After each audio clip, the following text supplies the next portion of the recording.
If you've ever said, I don't read sci-fi, I'm willing to bet that you just haven't found the right kind of sci-fi. Because sci-fi isn't just about spaceships and robots. It's survival stories, emotional time loops, political drama, and some of the most human stories that you'll ever read. This April, I'm diving deep into sci-fi, specifically 4 subgenres that feel very different from each other. Post-apocalyptic, time travel, space opera, and then exploration and expedition sci-fi. So let's break it all down. Let's start with the foundation. What is sci-fi? Sci-fi is short for science fiction and is a genre built around imagined futures, advanced technology, space, time, or alternate realities, and the big what-if questions. At its core, sci-fi asks, what happens if we push humanity further? Further technologically, further morally, further socially, and honestly, the best sci-fi isn't actually about science. It's about people reacting to change. That's why sci-fi overlaps with so many different genres: thriller, romance, horror, and even literary fiction. Sci-fi is more of a lens than a box. Okay, so some key elements that you will see in almost every sci-fi novel. 1, you're going to see a futuristic or speculative tech. Then you're going to see some kind of altered environment, whether that be space, dystopias, new worlds. Then you're going to see a high-stakes survival or discovery. And then there's always going to be some type of philosophical or ethical questions. So why do people think that they don't like sci-fi? Let's talk about it. A lot of people just assume that sci-fi is too technical or too tense or too space heavy. But in reality, sci-fi really is a big range. It ranges from super accessible character-driven stories to a very deeply complex world-building heavy epics. So if you've ever bounced off a sci-fi before, you've probably just picked the wrong entry point. A lot of people ask me, Brittany, how did you even get into sci-fi? So my sci-fi journey really started with 2 big authors, Robert Heinlein and Ray Bradbury. What's fascinating about both of these authors, though, is that they don't actually just represent 2 writers. They represent 2 very completely different philosophies of sci-fi. Heinlein is often considered one of the architects of modern sci-fi, and a big reason for that is how grounded his work feels. Because before Heinlein was a writer, he was a U.S. naval officer, an engineer, and someone deeply immersed in emerging technology. He literally worked with cutting-edge military tech and engineering concepts during his entire career, including aviation systems and wartime innovation. So because of that background, Heinlein approached sci-fi by asking 2 basic questions. What could realistically exist? And how would systems actually function in this environment?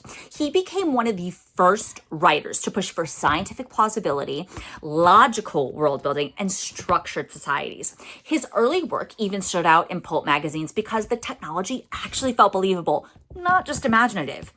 Heinlein really helped define military sci-fi, political sci-fi, and hard sci-fi, which is science-forward storytelling. In Starship Troopers, for example, it's not just about the soldiers. It's about citizenship tied to service. It's about duty versus personal freedom and how societies decide who's really in power. Heinlein didn't imagine the future. He actually built a framework for it. He showed us that sci-fi could be political, philosophical, and very structured. It wasn't just imaginative, it was analytical. So just a simple way to understand Heinlein is to remember that he asks the question throughout every single work: if we build a new world, how does it work? And then you have Ray Bradbury, who almost completely rejects Heinlein's approach. Bradbury was not interested in scientific accuracy. In fact, a lot of critics actually point out that Ray Bradbury's work wasn't technically precise, but he didn't care, because for him, science was just a backdrop. His stories at their core are human stories dressed in a sci-fi setting. So Bradbury helped move sci-fi into the literary world. He proved that sci-fi could be poetic and emotional and nostalgic and deeply introspective. Ray Bradbury wasn't asking, is it scientifically possible, like Heinlein always was. Instead, he was asking, what does this really reveal about us as human beings? Across works like Fahrenheit 451, which is a very popular work by Ray Bradbury that most kids read in school now, and then the Martian Chronicles, you really see a few different themes. Number one is you normally see about fear of losing knowledge. Then you have that tension between technology and humanity. You have a longing for the past, and then finally you really see emotional consequences of progress. Ray Bradbury's stories feel like they're looking both backward and forward at the same time, using the future to really examine the past. Ray Bradbury started to become popular at a time when sci-fi was really obsessed with machines and technology and precision. But instead, Ray Bradbury threw a wrench in all that, and he really focused on memory, identity, and emotion. He helped sci-fi break out of their very technical box into something more literary and universal. A simple way to kind of understand Bradbury is at its core, he always asks the question, what does the future do to humanity? One of the reasons I bring up both Heinlein and Ray Bradbury is that they didn't actually just write sci-fi. They really defined the range of this genre. Heinlein really focused on systems, structure, logic, possibility, while Ray Bradbury focused on that emotion, the memory, the humanity, and the meaning. If Heinlein made me think, Ray Bradbury really made me feel. And together, they're the reason I'll always say that sci-fi actually isn't about the science. It's about people under pressure. Okay, let's dive into our first subgenre of science fiction. We're going to go right into post-apocalyptic sci-fi.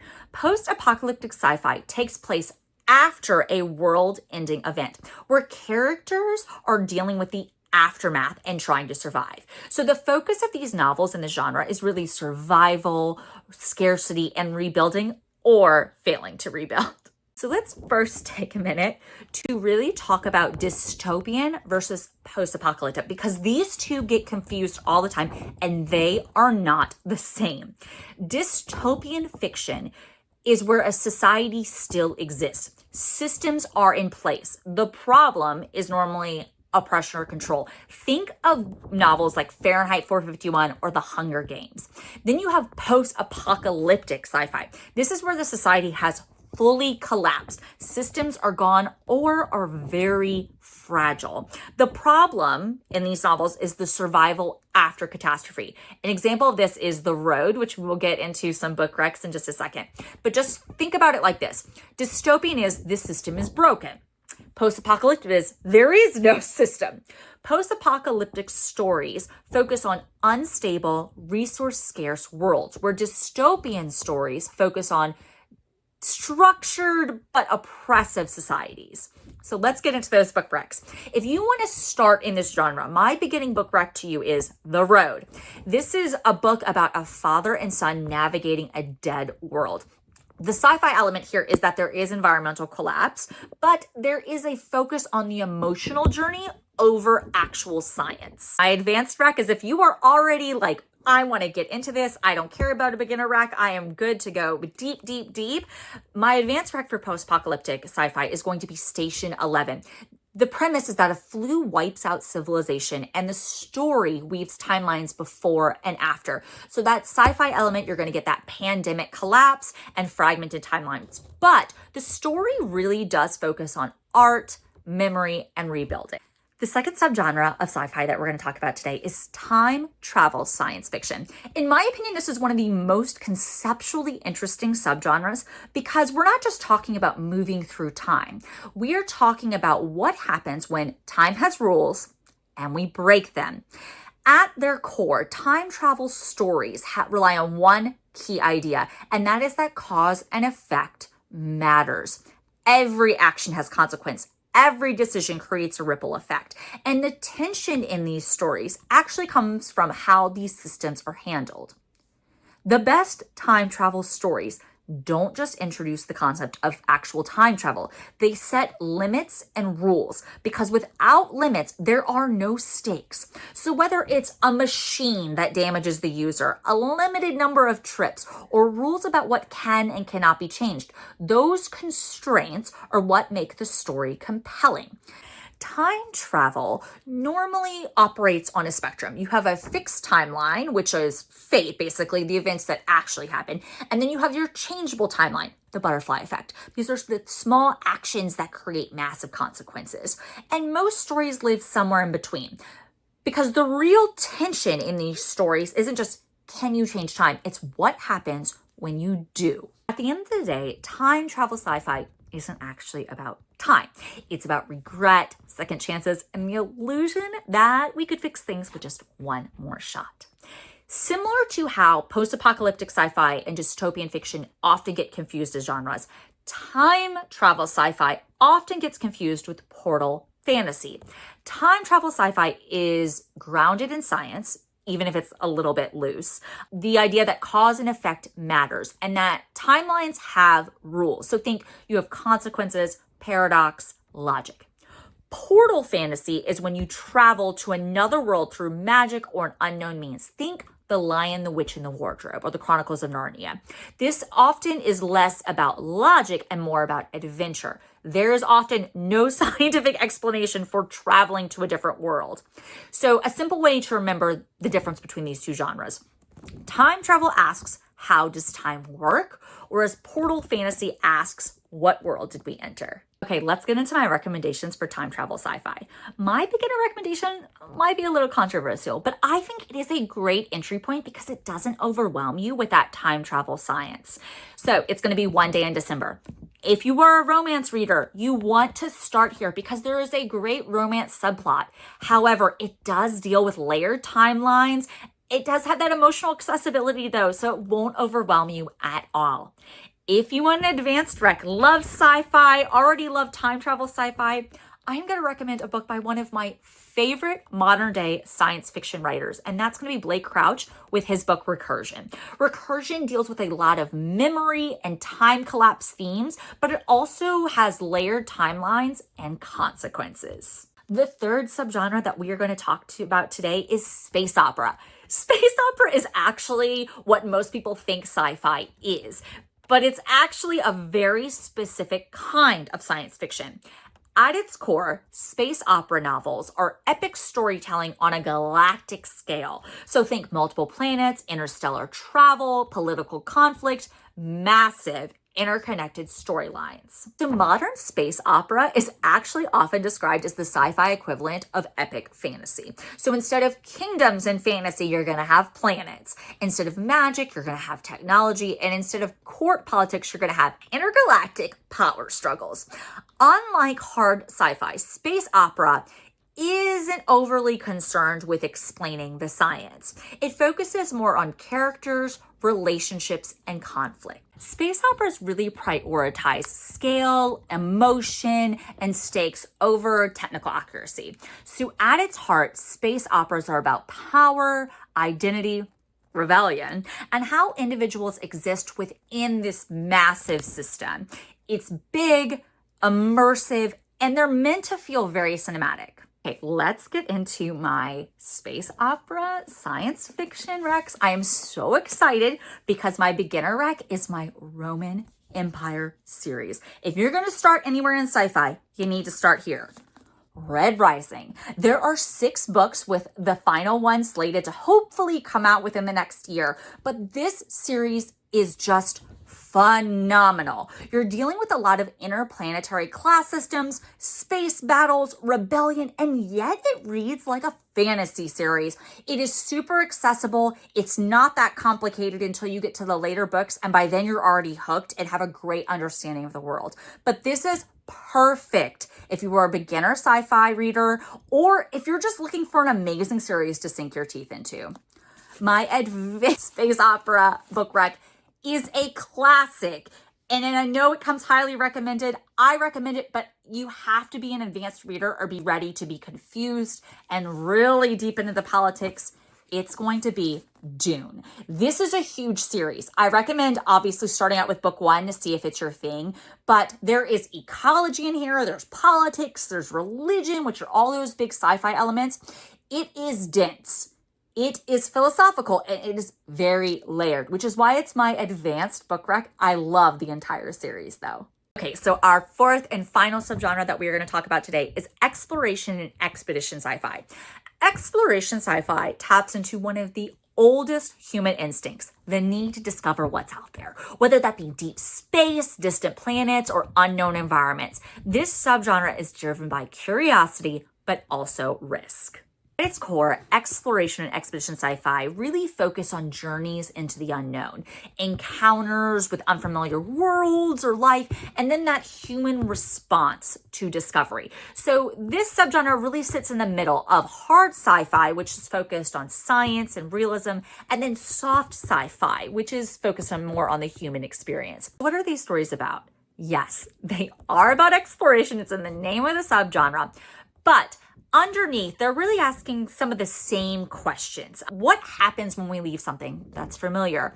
What does discovery cost us? And then, are we actually meant to find anything at all? The core tension in these exploration sci-fi stories thrives on the balance between wonder versus fear, and then also curiosity versus consequence, because every discovery in every one of these stories in the subgenre comes with one main question. Should we have come here at all? Okay, so let's talk about my book recommendations for this subgenre. My beginner rec has literally been everywhere all over the internet because the movie just came out, but there's a reason that it's popular. It's because it's a really, really good book. I'm gonna recommend for your beginners, Project Hail Mary. I went through this as an audiobook experience. I highly recommend going that way, but if you can't do audiobooks, the print version is just as good. The sci-fi elements here is that we have problem-solving science. But why does this work so well as an entry point? It's funny, it's accessible, and it's very emotional. For my advanced book rec in this subgenre, I'm going to recommend Annihilation. There is unknown biology and an altered reality in this one.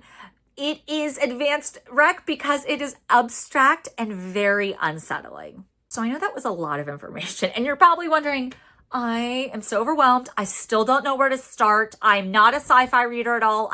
I'm a beginner. This would be my first book in this genre. So I want you to think of sci-fi not as a new genre, but think of it as your current taste, just in a different setting. So if you're not sure where to start, the easiest way is to follow what you already love. So if you are a romance reader, you want to focus on sci-fi that has strong emotional arcs, relationships, and character chemistry. Some of those books that I would highly recommend starting with is One Day in December, which we already talked about. This is How You Lose the Time War, and The Time Traveler's Wife. Why will this work for you? Because you're still getting those emotional stakes, relationship-driven storytelling, and longing, tension, payoff. They're just layered into time travel or speculative worlds. If you are a fantasy reader, you want to start with sci-fi that feels expansive, immersive, and world-driven. We're going to start with two recs that I've already recommended in that space opera category, which is Red Rising and Dune. Red Rising's for that very beginner fantasy. If you like very dense, high stakes, layered political fantasy, you're going to want to start with Dune. Okay, so these both feel like fantasy, but with planets instead of kingdoms, tech instead of magic, and political intrigue on a massive scale. If you love thrillers, if you are a huge thriller reader, you're going to want to have sci-fi with tension and twist. One of my favorite modern day science fiction authors who I've already mentioned in this video that does this very, very well and combines like that thriller vibe with sci-fi is Blake Crouch. One of the easiest entry points, in my opinion, into his worlds are Dark Matter. This was turned into a TV series. It is very accessible, but you're going to get that quick pacing, that suspense, and that what is happening here energy. It's just sci-fi, but with twists. Now, if you are a literary fiction reader, you want character-driven, introspective, emotional sci-fi. Again, this rec was already talked about earlier in this video, but it's a great rec if you love literary fiction. It's going to be The Road. This book really focuses on that human experience, grief, memory, connection, and it's that quiet, reflective storytelling. Sci-fi is really just the backdrop here.